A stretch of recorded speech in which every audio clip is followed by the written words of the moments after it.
PTI जो है वो आपको पता है ना कि पार्लियामान में वापस आ चुके हैं और इस वक्त मुश्तरका इजलास भी हो रहा है। डॉक्टर शहजाद रफ़ी बात कर रहे हैं। सूट नहीं करता था और उसी फैसले के नतीजे में आज ये असेंबली है। हमें वो उस वक्त सूट नहीं करता था, मगर हमने उस फैसले को उस वक्त तस्लीम किया था। तो फैसले तस्लीम करने की रवायत डालनी चाहिए अगर हमने इदारों को मजबूत करना है।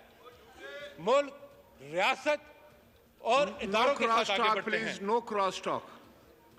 जी जनाब चेयरमैन,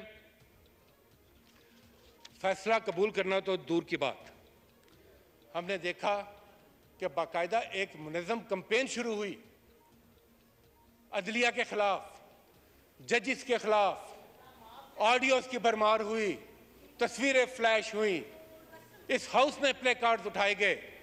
हम किसी जज को पसंद या नापसंद करने की बात नहीं करते, हम इदारे की बात करते हैं। इदारा फैसला करता है। जब सुप्रीम कोर्ट लिखा आता है तो फिर वो सुप्रीम कोर्ट का फैसला होता है, वो किसी की जाती फैसला नहीं होता है। जनाब चेयरमैन, जनाब स्पीकर साहब,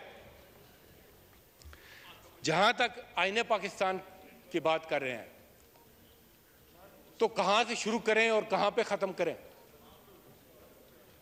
इससे पहले तो बाहर से लोग आइन को उठाकर फेंक देते थे, आइन की तस्दीक करते थे, मगर अगर हम पार्लियामेंट जैसे इदारे में भी आइन की तकरीम नहीं करेंगे, उसके कहे के ऊपर नहीं चलेंगे, एग्जीक्यूटिव उस तरह से परफॉर्म नहीं करेगी, स्टेट उस तरह से परफॉर्म नहीं करेगी, तो फिर हमारा मुस्तकबिल क्या होगा?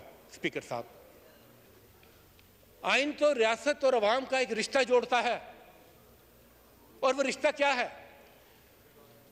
वो जो एतजाज अहसन ने कहा था रियासत होगी माँ की जैसी, वो इसी वक्त होता है कि जब रियासत अपने अवाम को उनके बुनियादी हकूक देती है, किया हुआ वादा पूरा करती है कि आपकी जान, आपकी माल का तहफ़्फ़ुज़ होगा, आपकी चादर और चादर दीवारी का तहफ़्फ़ुज़ होगा, आपकी इज़्ज़त नफ्स का तहफ़्फ़ुज़ होगा, आपके इज़हार राय का तहफ़्फ़ुज़ होगा, आपको फ्रीडम ऑफ असेंबली होगी, आपको अपने नुमाइंदे चुनने का हक होगा। जब ये बुनियादी हक सलब कर दिए जाए तो फिर एतजाज ऐसा नहीं, फिर हसन निसार की बात आ जाती है कि ये रियासत सुतेली माँ बन जाती है, और वो फिर वही होता है जो आज पाकिस्तान के अवाम के साथ हो रहा है। किसी की दहलीज महफूज नहीं, किसी का घर महफूज नहीं, किसी की चादर महफूज नहीं, किसी की चार दीवारी महफूज नहीं। जिसको दिल किया उठा कर ले गए, जिसको दिल किया तशद्दुद का निशाना बनाया, पसे-ज़ंदा कस्टोडियल टॉर्चर किया। हमने क्या हाल बना दिया है इस मुल्क का, क्या हाल बना दिया है। लहू लहू है आज ये मुमलिकत, लहू लहू है। जनाब चेयरमैन, स्पीकर साहब, वतन का चेहरा खून से धो रहे हो, बड़े खुश हैं? सुनो, वतन का चेहरा खून से धो रहे हो, गुमा तुमको के रास्ता कट रहा है, यकीन मुझको के मंजिल खो रहे हो, मंजिल खो रहे हो।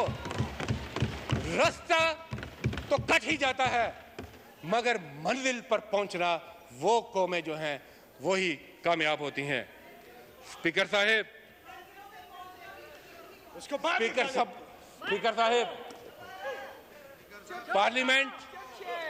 पार्लियामेंट सुप्रीम अदारा है। Please, no cross talk.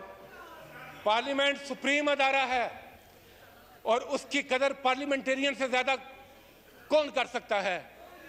मगर आज ये ऐवान भी, इनकी रूह भी जख्मी है, जो अपने मेंबरान को तहफ़्फ़ुज़ नहीं दे सकते, जो अपने मेंबरान को तहफ़्फ़ुज़ नहीं दे सकते, उनसे क्या कौम उम्मीद करे कि वो कौम को तहफ़्फ़ुज़ देंगे, वो वफाक के लिए कुछ करेंगे।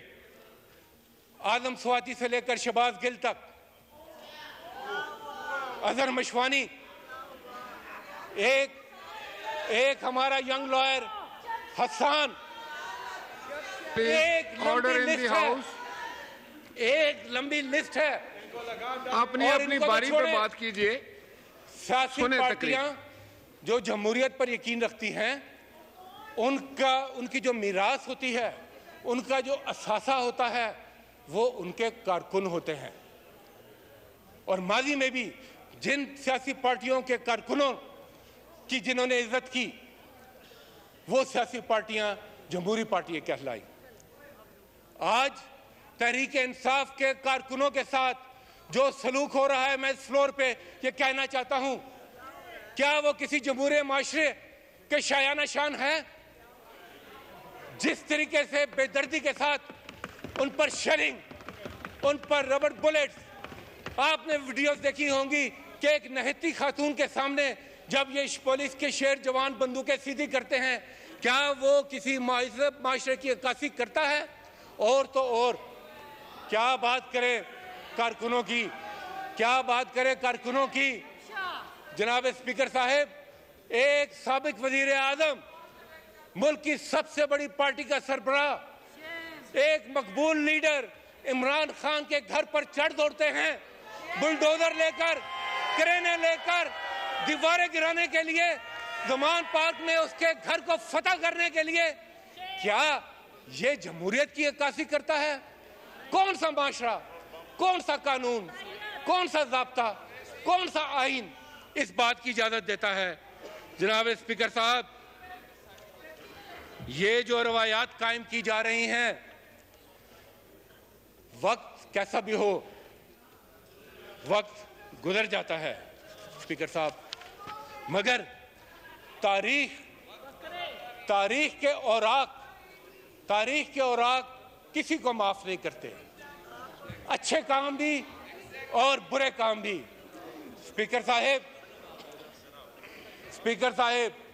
आप जितना मर्जी भागें, तारीख के कटहरे में एक दिन सबको खड़ा होना पड़ता है और अपने किए का जवाब देना पड़ता है। यहाँ पर जो भी मसनद में आया, उसने अपने आप को खुदा समझा, मगर तारीख ने सबका असली चेहरा दुनिया के सामने लेकर आई। स्पीकर साहब, जो जुल्म, बर्बरियत, फस्तायत हमने पिछले दिनों खुसूसन पंजाब में देखी, जहां पर एहतजाज करने वालों को दहशतगर्द कहा गया, यहां तक कि जो पख्तून थे, जब पंजाब में आप पख्तूनों पर उंगली उठाएं और उनको कहें कि ये जो भी पख्तून है ये दहशतगर्द है, तो आप क्या खिदमत कर रहे हैं इस मुल्क की?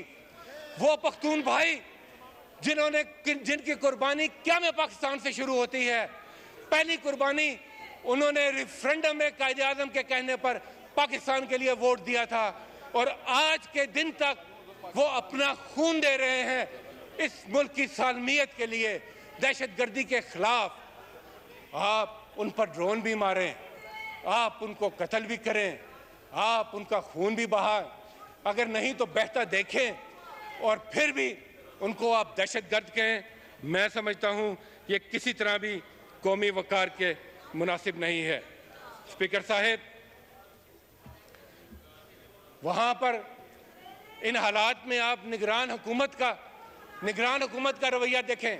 आइन क्या कहता है कि निगरान हुकूमत एक महदूद मुद्दत के लिए, एक महदूद इख्तियार के साथ सिर्फ और सिर्फ इलेक्शन कराने के लिए है, इससे ज्यादा उसका कोई मैंडेट नहीं। मगर हमने वहां देखा कि वहां पर निगरान वजीर आला बैठकर कहते हैं कि हम हाथ तोड़ देंगे। मैं वजीर आला साहब को कहना चाहता हूं, आप हाथ ना तोड़ें, आप हाथ जोड़ें और माफी मांगे इस कौम से कि जो जुल्म किया है आपने इस कौम के साथ।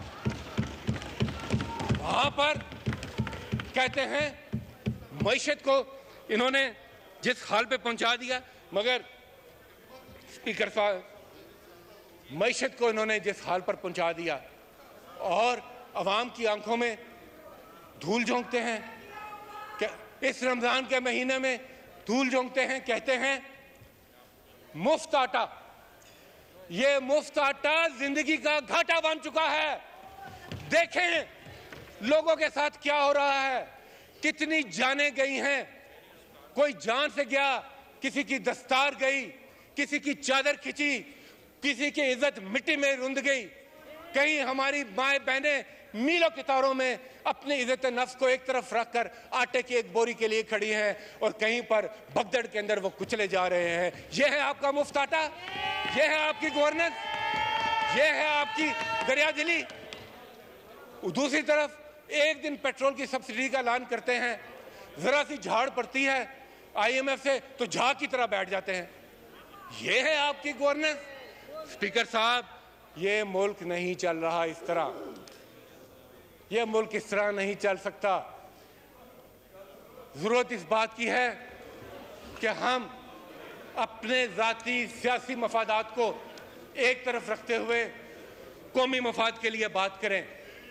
और सदर मुमलिकत का खत भी इसी सिलसिले की एक कड़ी है। वो रियासत के आईनी सरबराह हैं, वो इस पार्लियामेंट का हिस्सा है। पार्लियामेंट कंप्लीट होती है सदर के ऑफिस के साथ, वो खामोशी से बैठे आइन की धज्जियां बिखरती देखते रहे, कानून की खिलाफ वर्जी देखते रहे, ह्यूमन राइट्स की वायलेशन देखते रहे, और वो इतना भी ना कहें कि आइनी और कानूनी नुकात भी ना उठाएं, वो इस तरफ तवज्जो भी ना दिलाएं, वो ये भी ना कहें कि आइनी रास्ता अपनाएं।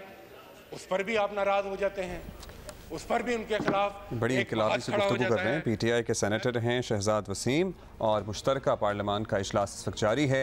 इज़हार ख्याल कर रहे हैं, इस बारे में हम आपको बताते रहेंगे। लेट्स सी कि और कौन इज़हार ख्याल करता है। If something important is would be said तो हम आपको लिए चलेंगे दोबारा, लेकिन अभी हमें एक ब्रेक लेनी है।